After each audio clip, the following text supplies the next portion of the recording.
I'm Dr. Meenakshi Mahar, Assistant Professor, Zoology, Sri Samvyaji Government College, Mandafya, Chittorgarh. Today I'm going to give lecture on oogenesis. It is also called ovogenesis, and it is the process whereby oogonia, that is immature oocytes, are transformed into mature oocytes. This process begins before birth, but it is completed after puberty. It even after puberty is still continues till menopause, that is permanent cessation of the menstrual bleeding. Oogenesis is a form of gametogenesis. As I explained in earlier lectures, that gametogenesis is of two types, that is spermatogenesis and oogenesis. Today I am going to give lecture on oogenesis. It occurs in the ovaries of females. There are two main phases of oogenesis, that is prenatal maturation of oocytes and postnatal maturation of oocytes. Prenatal maturation of oocytes, it is during early fetal life.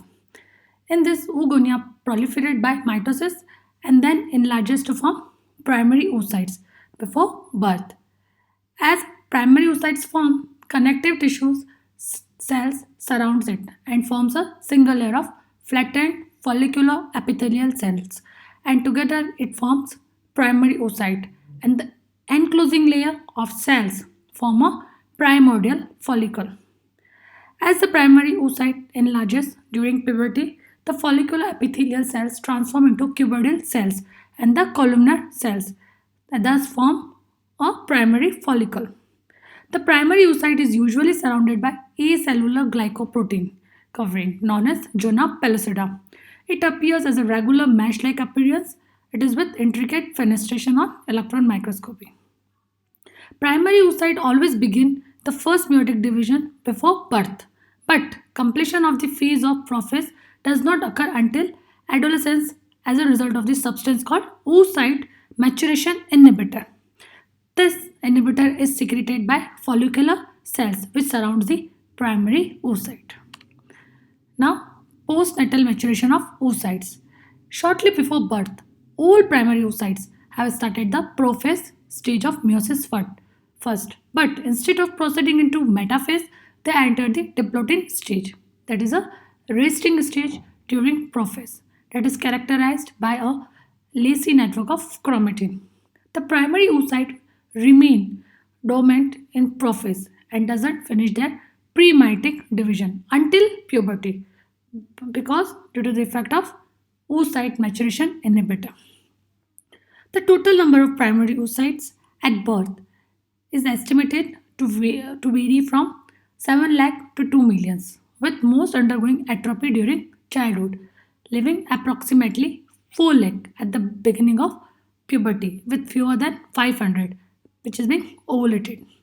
Some oocytes that reach maturity late in life have been dormant in the depletion stage of the first meiotic division for about 40 to 45 years or more before ovulation. This long duration of the first meiotic division, which can last for an average of 45 years, and it may be responsible for the relatively high frequency of meiotic errors leading to congenital anomalies observed with increasing maternal age.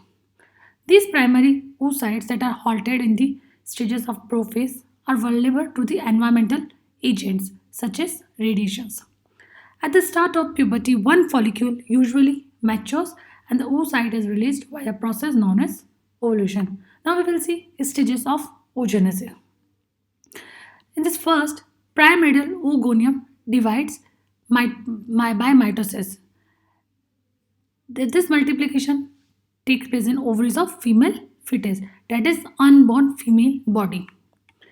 Now, oogonia converts into primary oocytes by growth phase. It occurs each month in ovary of female after puberty. Primary oocyte divides meiotically, and it is a meiosis first division and forms first polar body and the secondary oocyte, that occurs during ovulation. If fertilization occurs, that is, if sperm approaches the secondary oocyte, a zygote is formed. But before it, meiosis second stage takes place. Secondary oocytes by meiotic second division divides into second polar bodies or and mature ovum. This mature ovum occurs as a result of fertilization. Now, conclusion. The primary oocyte enters into first meiotic division before birth but completes it at a puberty just before ovulation. Primary oocytes are not formed again after birth. This is the reason why every female has a specific number of oocytes that are released monthly through a process called ovulation. The secondary oocytes enters the metaphase stage of the second meiotic division at the time of ovulation and continues till fertilization. If fertilization occurs, then the secondary oocytes completes its meiotic division. At birth, the ovary contains about 2 million germ cells, with most of them degenerating, and only about 40,000 oocytes are left in the ovary at puberty. That it means oogenesis involves mitosis and meiosis as the proliferation of oogonia, which occurs by mitosis, and other stages of oogenesis are then completed by meiosis. Thank you. Ovum is a maternal haploid gamete and is primarily concerned with receiving the sperm, and it is determined to develop into a fully developed multicellular organism after fertilization, that is syngamy, or without fertilization, which is parthenogenesis.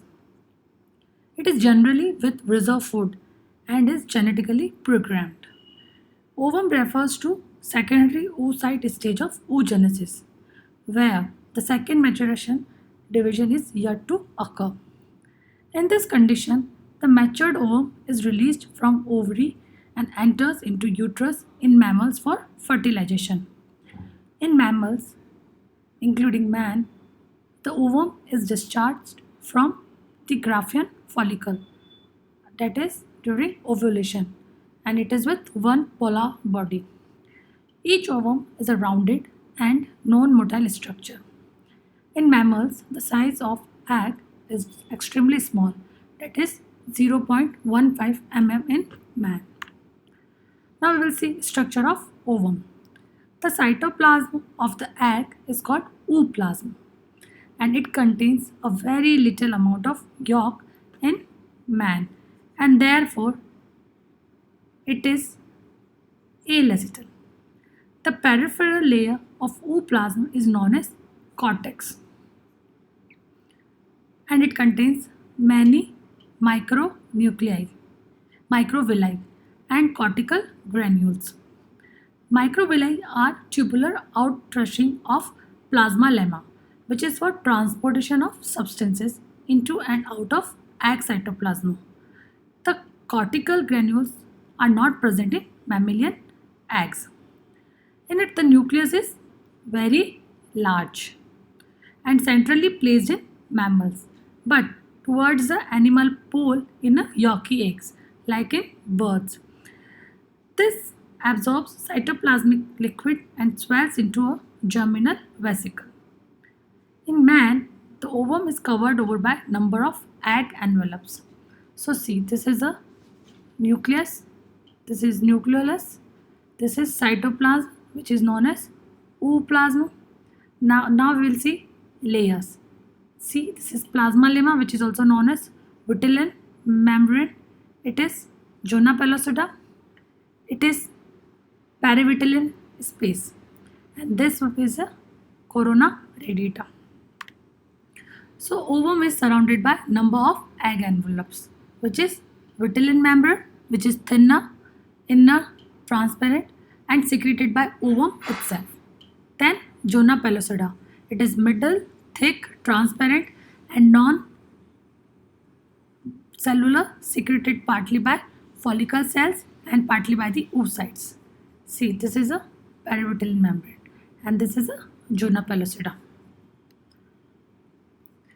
And the corona radiata, which is outer thicker coat formed of radially elongated follicular cells. Between the vitelline membrane and zona pellucida, there is a narrow perivitelline space. See this.